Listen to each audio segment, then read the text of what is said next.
The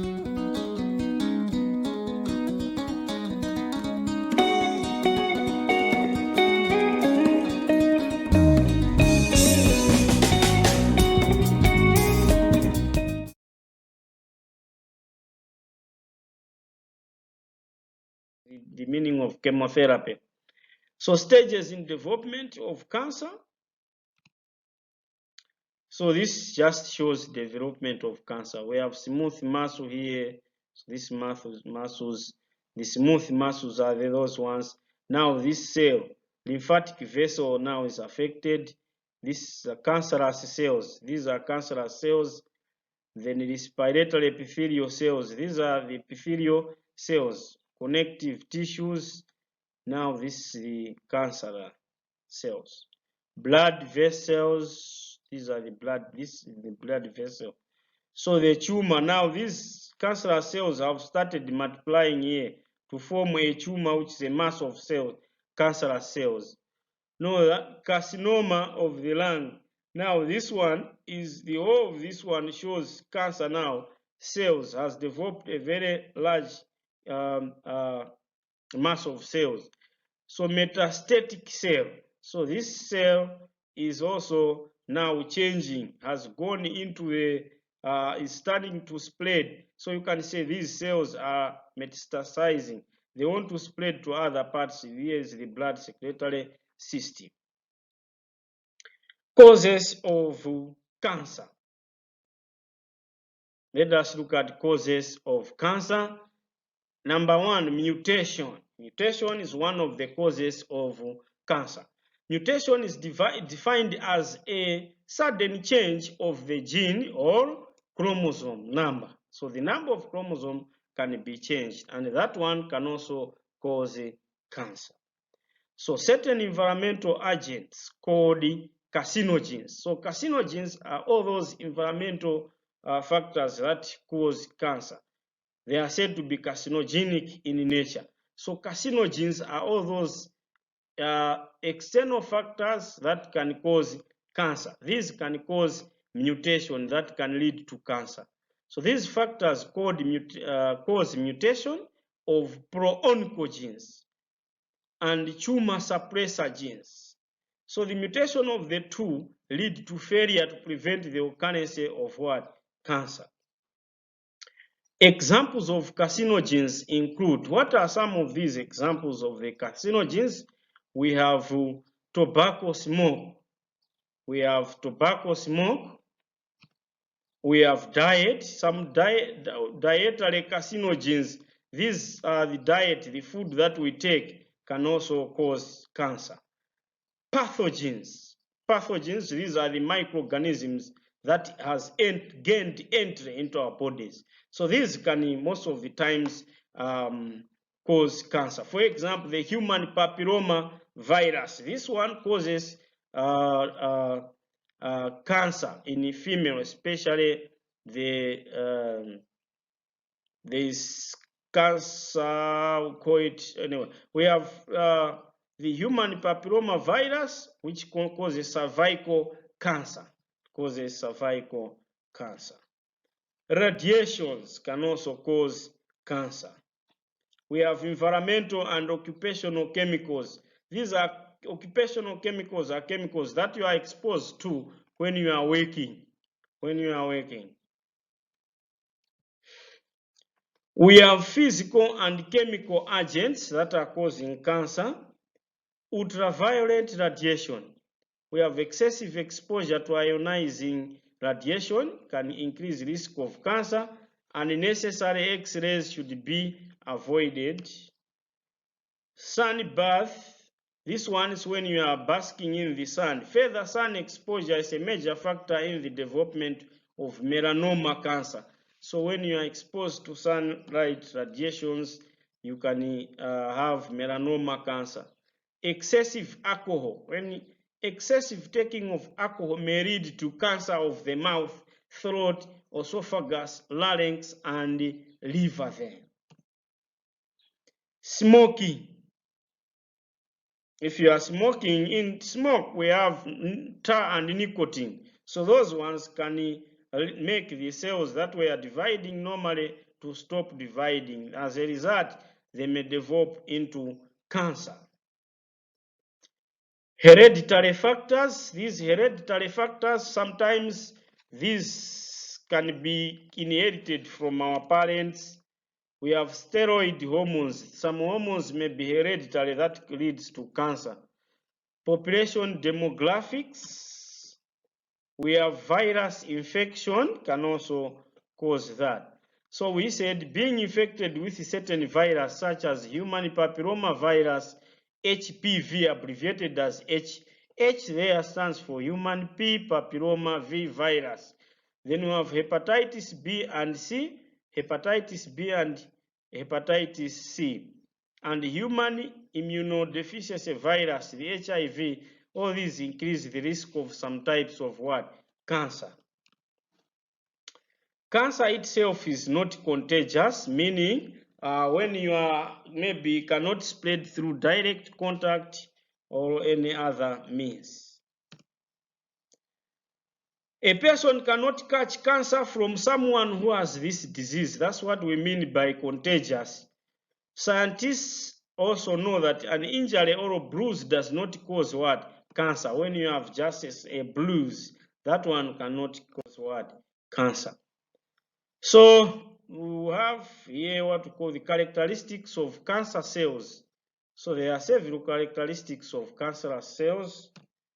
Cancer cells are genetically unstable. So these are genetically unstable and they are prone to rearrangements, duplications.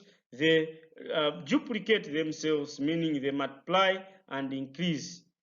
So they multiply and increase, but the same genes, and deletions of their chromosomes that cause their progeny to display unusual traits. So sometimes the chromosome may be deleted or broken, those things. So thus, although a tumor as well as a whole is monoclonal in origin, it may contain a large number of cells with diverse characteristics. All right, so we have the cancerous cells have abnormal nuclei. So we are saying cancerous cells have enlarged nuclei, meaning it is very, very what? Big. So we have also abnormal number of chromosomes. So in the nucleus, there are abnormal number of what? Chromosomes. There might be more or less number of chromosomes. So these are heavily mutated. The cancerous cells are heavily mutated, meaning there is a lot of mutation that has taken place within the cell. So some are duplicated, so meaning the DNA has been duplicated. The same copies are produced, or deleted, so and amplified. So if it is deleted, then at times the genes might be lost on the chromosomes. So cancerous cells also look and act differently from normal cells. So if you look at them under the microscope, these cells are different from each other. So in most normal cells, the nucleus is only about 1/5 the size of the cell. So in cancerous cells, the nucleus may occupy most of the cell's volume. So now, they lack differentiation. Cancer cells are non-specialized, meaning when we say they lack differentiation, we mean that they cannot be specialized to perform a specific function. So we are saying cancerous cells are non-specialized and do not contribute to the functioning of the body part. So that area that has been affected, that is having cancerous cells, generally does not grow normally. So normal cells are specialized, meaning they are specialized to perform a particular function. So they have specific forms and functions that suit them to role the role they play in the body. So cancer cells are said to be immortal, meaning that they don't die, but they continue to exist and multiply, but they don't die. You know, normal cells in the body, they usually die in order to be replaced by the other normal cells. But one of the characteristics of cancerous cells that they are immortal, meaning that they do not die, they do not easily die in cell cycle. So tumor cells often lack the differentiated traits of normal cells from which they arose. So we are saying, whereas normal secretory cells produce and release mucus, cancers derived produced from these cells may have lost this characteristic. So generally, the normal secretory cells, these ones, they produce mucus, and once the cancerous cells are developed from these ones, they lose this characteristic of producing mucus. Likewise, epithelial cells usually contain large amounts of keratin, but the cells that make up skin cancer may no longer accumulate this protein in their cytoplasm. So cancer cells lack maturity, meaning they are not aged. They do not grow old and die to be replaced by the new ones. They remain there and for good until one dies. So they have lost these strengths on growth. The key difference between normal and cancerous cell, however, is that cancerous cells have lost the restraints on growth that characterize normal cells. So the cancerous cells is that they have lost growth. They have lost growth. Significantly, a large number of cells in a tumor are engaged in mitosis, whereas mitosis is a relatively rare event in most normal tissues. So these cells divide by mitosis. Cancerous cells divide by mitosis. So we are saying cancer cells also demonstrate a variety of unusual characteristics when grown in culture. Two such examples are a lack of contact inhibition and reduced dependence on presence of growth factors in the environment. So generally, these cancerous cells, they do not depend on the external environment, but what they do is that they depend on the nutrients within the body of an organism. So in contrast, the normal cells, cancer cells, do not cooperate with other cells in their environment. So what means by this point that the cancerous cells do not cooperate with other cells in the environment, meaning the neighboring cells of the cancerous cells actually cannot dwell together because the cancerous cells compete effectively compared to the normal cells in terms of food nutrients and other nutrients. So they often proliferate, meaning they multiply indefinitely, they multiply continuously without end in a tissue culture. So these cancerous cells, it is shown that they continue multiplying endlessly. And that's why you find that when they have affected an organ, that organ continues swelling until one dies. So the ability to divide for apparently unlimited number of generations is another important characteristic of cancerous state. So allowing a tumor composed of such cells to grow without the constraints that normally limit cell growth. They form tumors. So cancerous cells form what we call the tumors. So normal cells anchor themselves to substratum. Substratum is a layer of the skin. So normal cell will stop dividing, but cancer cells spiral up and grow in multiple layers. So they are growing in several layers. Tumors invade and destroy neighboring tissues. So cancer cells form new blood vessels to bring nutrient and oxygen for rapid growth. So generally, they are blood vessels that develop to bring nutrients to these cancerous cells. So there is competition for food and oxygen between the cancer cells and the normal cells. So generally, there is that competition in terms of food, nutrients, and oxygen. So stages of cancer development. Stages of cancer development. So a series of changes leads to tumor formation. A tumor formation occurs as a result of successive clonal expansion. So the clones are the cancerous cells which starts now expanding. So the figure below illustrates only 3 such changes. So we are saying the first is the generalized, the polyclonal and the monoclonal views.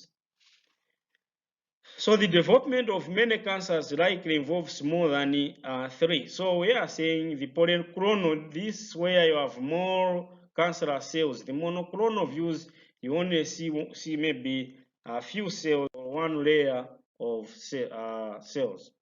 So the pictorial view of 3 stages of cancer development in terms of picture, if you look at them, how are they developing? So you can see now these are the way they are coming from here. They are splitting. Each cell can divide into 2. They are splitting up to somewhere here. So we have a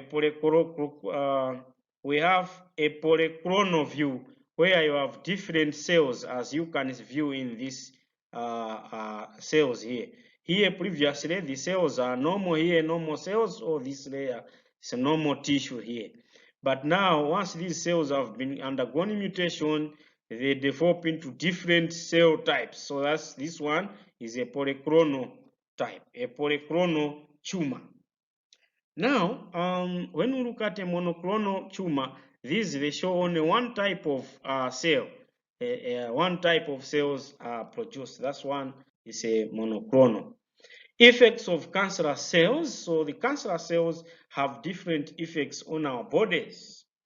Here we are, they compete for nutrients. So I said, as I pointed out earlier on, the effect of cancerous cells on normal body cells that the cancerous cells can compete effectively in terms of food and other nutrients. We talk of oxygen. Cause poor functioning of organs that can lead to death. So generally, cancerous cells causes malfunctioning, poor functioning of organs. For example, the lungs. If the lungs are not functioning properly, what you expect is death. Death follows. Types of cancer. So now we have to look at the types of cancer there. So we have prostate cancer, we have breast cancer.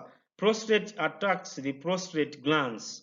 So we have breast cancer, lung cancer, we have colorectal cancer, lymphoma cancer, bladder cancer, uterine cancer, skin cancer, kidney cancer, leukemia.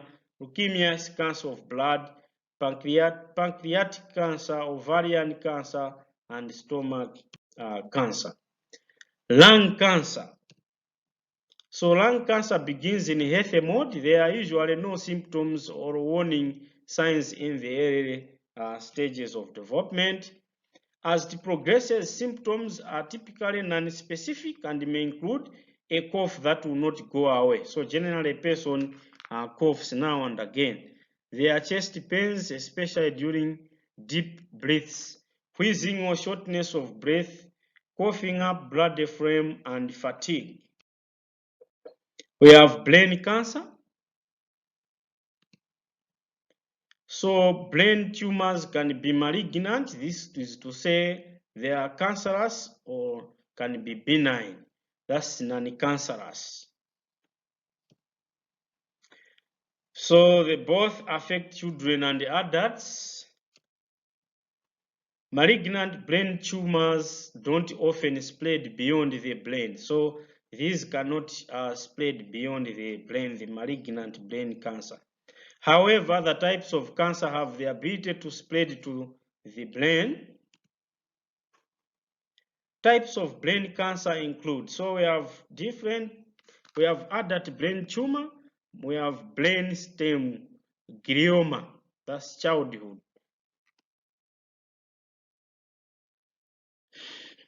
We have bone cancer.